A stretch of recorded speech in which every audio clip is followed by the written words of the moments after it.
Pada video Nyala Imaji yang ke-8 antara menulis dan mengarang, saya akan mengatakan bahwa aktivitas menulis itu menyenangkan dan luas jangkauannya. Salah satu bentuk tulisan yang juga layak untuk ditekuni adalah penulisan feature. Menulis feature ini juga bisa menjadi suatu tantangan, ya kan? Lalu apa sih feature itu? Feature itu ada yang menyebut karangan yang khas, ada yang menyebut berita kisah, ada yang menyebut artikel tuturan.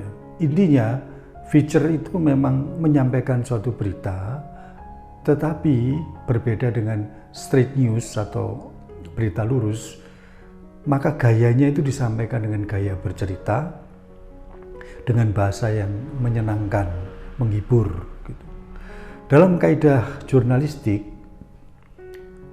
itu penulisan yang paling dasar itu kan straight news, ya, berita lurus.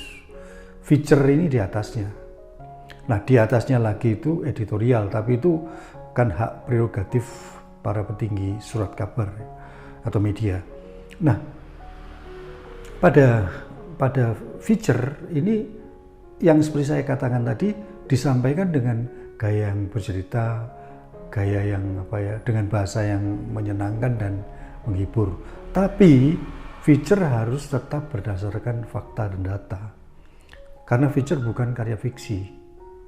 Ya, meskipun ketika dibaca kadang-kadang mirip dengan membaca sebuah cerpen, tapi feature harus tetap berdasarkan fakta dan data. Hanya pada feature, opini maupun subjektivitas penulisnya itu boleh ikut memengaruhi. Itu saya kira rumusan singkat tentang feature.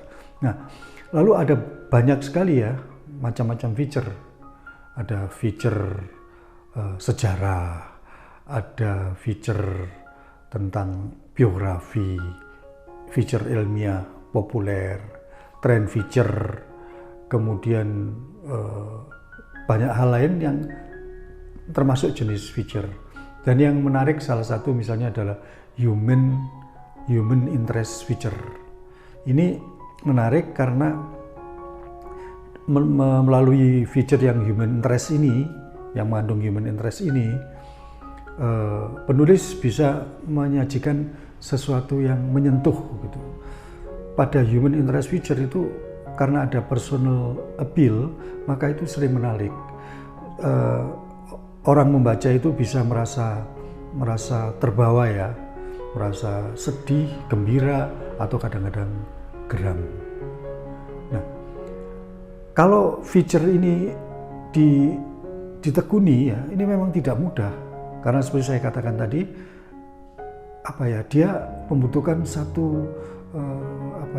satu rumusan yang lain yang harus kita lakukan dengan penuh kesungguhan dan ketekunan gitu.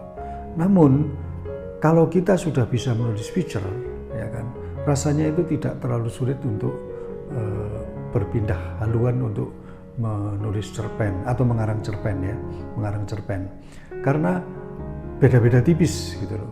Seperti saya katakan tadi, kalau feature itu yang bagus, yang menarik itu kalau dibaca kadang-kadang seperti kita membaca cerpen. Saya kira itulah tambahan informasi, ya, dalam hal menulis dan mengarang. Yang intinya yang mau saya katakan bahwa menulis itu sangat menyenangkan dan luas jangkauannya, layak untuk ditekuni supaya kita dapat menjadi penulis yang andal. Sampai jumpa.